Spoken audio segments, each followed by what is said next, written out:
Greetings and welcome back to Room 303 in our Dare to Teach, a series that we are providing to try to define what we have called the integral teacher. We've already spoken about honesty, forgiveness, freedom. Now we come to the last of the first four, as I see as a kind of a unit, love or compassion. Now the assumptions are that you've been with us at LearnStrong.net. Down the left-hand side there, the Dare to Teach playlist. I've given two introductory sets of comments, and then I've worked with honesty. I've worked with the rest of them as well, as I just listed them, those four. I'd like to begin this conversation because this is an interesting one. I'm sometimes challenged to give a single answer to why it is that I teach, and I will often use the word love. A number of years ago, I wrote these words for young teachers, and I'll just share them with you. We all know the cliche, students don't care how much you know until they know how much you care. Even as I write these lines, I find myself smiling with the simplicity of such an idea. Those of us who spend much time in a classroom know that it's not always that easy to care for certain students, much less to show them that we care. Teaching is the hardest work possible. I'm sorry to all the lawyers, doctors, builders out there, but it's true. I'll not try to defend in any detail this idea because I'm writing to teachers, and right now they're just smiling in agreement. You could say that we are in a no-win situation. No matter how hard we try, we'll forever see our efforts foiled on the nasty rocks of cultural apathy. This fact has forced many great teachers out of the classroom. They just could not handle the hopeless situation that is the classroom. They reported that they tried their best, but their best was not good enough, and so they went into a profession where their efforts were more respected and rewarded. I totally get that attitude. I do. I'm not saying in these comments that the effective teacher, the integral teacher, does not struggle with disappointment and disillusionment. I would say that the greater the teacher, the greater the disappointment, the greater the disillusionment. No kidding. Sorry if that shocks some of you young teachers who hope that someday you will reach the point in your career when you'll not feel this dark night of the soul all the time. If you stop feeling that kind of pain, then you need to get out of the classroom, because that somehow means you no longer feel. And if you no longer feel, you're no longer being honest. And once you stop being honest, you'll never be able to practice forgiveness, and that means you'll never be free to enjoy your work with students. But most of all, when you stop feeling, you will no longer be able to have compassion or love. And once that happens, once you can no longer be touched by the pain of the world, once you can't identify with the great pain in your students' lives, then you're a lost teacher who will only teach hate instead of love. Study the lives of the greatest teachers, Christ, the Buddha, Gandhi, Mother Teresa.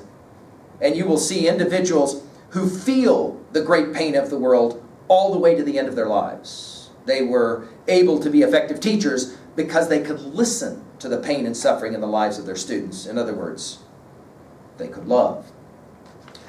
I have been asked over the years, how do you do it? I entered a classroom for the first time in the fall of 1987, so I've been doing it a day or two. And once an administrator just came right and asked me, he said, how do you do this? How do you do this? And try and bring the energy that you try and bring. And I gave the one-word answer, love. But like my definitions of honesty, forgiveness, freedom, my definition of love might actually challenge your definition of love. I love that E.M. Forrester essay that I've taught for many years, Tolerance, where he made the argument after the war that what the world needed wasn't love, what the world needed was tolerance.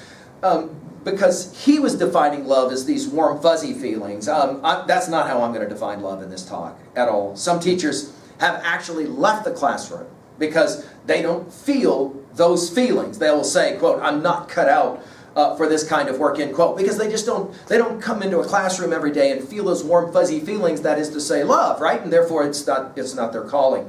Now, don't get me wrong. I think feelings are a very integral part of what we do in Room 303. But feelings have very little to do with my definition of love as I'll define it. Why?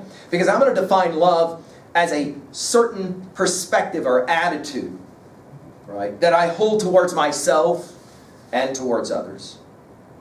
The Gita comes to mind, the Upanishadic tradition, recognizing all other being in oneself and oneself in all other being. That is to say, I will define love as not a feeling, but rather as a choice. And of course, this is a very, very old idea. I'm not making any of this up. As I said, the new is the new. The NEW is the KNEW. a certain kind of compassion where one accepts all others with genuine, I would underline that word if I'm taking notes, inclusivity. And that's an important word. I would square it, right? As opposed to what? Exclusivity.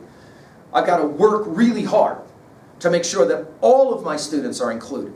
And I'm not excluding anybody, right? I can never, that is to say, love. I can never consider myself spiritually superior. I may be superior in body to many of my students and to those outside my classroom. I may be superior in intellect to many of my students and to those outside. But I can never consider myself spiritually superior. Now, obviously, the question that I'm always asked is, how do you do that? And I think that the key is that these four first concepts are symphonic, right? I got to be honest enough to admit my own mortality so I can forgive myself. I can't forgive others until I accept they are like me, subject to death, and will be soon forgotten. And if I can get to this insight, I can be finally free to live without shame, live without fear, so I'm not paralyzed. And then and only then can I pursue the conscious endeavor that is teaching through love. Right? Now, if love is a choice, then I first must love my four selves in that four quadrant. And then I can take care of my students and then finally those outside my classroom. Think about again those four quadrants. That upper right quadrant. It's one of the important ideas. Teachers have got to take care of themselves first. Take care of their bodies, take care of their minds, of course their cultural appropriations and the like. Before I can ever help a student, I've got to do that. Why? Because of energy, a topic that we will get to in more detail in a bit. But the challenge is, can I take care of myself so that I can then take care of students? And if I'm honest, I have to admit at times, haven't done a very good job of that. And that's why, at times, I haven't been able to truly love, to be in the moment of the present moment to love. And to go back to my student who walked in on day one and slammed down her books and said, I hate this effing school and this place. Now, I said it. I knew I was being watched by my students and wanted to see how I would respond. Students will often do things at very young ages even to just see if they can get under our skin, push our buttons, how are we going to respond. And it's in those moments that I have to choose a certain kind of perspective. I have to choose love. Because we're going to make the argument that love is the energy of the universe. I mean, think about the mystery of the classroom. When things are going well, right, and we are taking risks, and those risks are leading to learning, it is translinguistic. I mean, you can't really explain it in language, right? Watch great teachers teach, and then challenge them to define what it is they're doing and how it's working. And they'll often come back to something like, man, I don't know, I can't explain it in words. Someone visited 303 once and reported afterwards, I can't talk about how I know that your students were learning, other than to say I could feel it. There was an energy that proved it was happening in the room. Well, I mean, again, that energy, if all students are engaged, and we're, as teachers, engaged, there is a moment that we will call an exchange of energy. I call that love, right? But this thing about energy is fascinating, right? Because we were taught this at a very young age. Oh, yeah. Energy, I get it. That which can be neither created nor destroyed. Oh, so it doesn't exist. Oh, no, dude, it definitely exists. It's basically everything. Wait, you just said it can't be created or destroyed. Then explain the existence of energy. Again, we meet the mystery. And yet I'll ask this question. If fundamentally you and I are energy, which we are, and energy is that which can be neither created nor destroyed, that's what the scientists tell us, then why do any of us fear death? I mean, if we're energy, and energy can't be created or destroyed, what an amazing insight. Now, this energy has lots and lots of different words, right? This word is often love. Okay? Okay? And of course, in certain theological traditions, and along with being a poet and a storyteller, I'm also a practicing theologian, so we'll often use the word God, although this is going to make some of us very uncomfortable, because this is a very uncomfortable word. But I love to tell this story of a young student who came in. He was distraught, and he sat down, raised in a very religious home, and he told me that he no longer could believe in God. And I said, well, I'm not interested in that. He said, you're not interested in whether I believe in God? I said, I'm not. What I'm interested in is, do you still believe in love? And he looked at me and he said, well, of course I believe in love. It's all I got to believe in anymore. And I said, well, that's great. Because if you believe in love, think about what your own classic text teaches you. God is love. If you believe in love, you believe in God. Welcome back to the fold. And the student began to cry. And he said, why didn't anybody ever give me that for an argument? And I said, well, there were lots of people giving the argument without ever speaking the argument. Because as teachers, we understand this concept. Now, if you're a believer in a personal deity, that is, of course, your business. What we're speaking about here is a transpersonal understanding of deity. That is to say, I get the word picture that God loves. If, for example, you come from a background where you had a loving father, that may be, or a loving mother, that may be a word picture that works for you.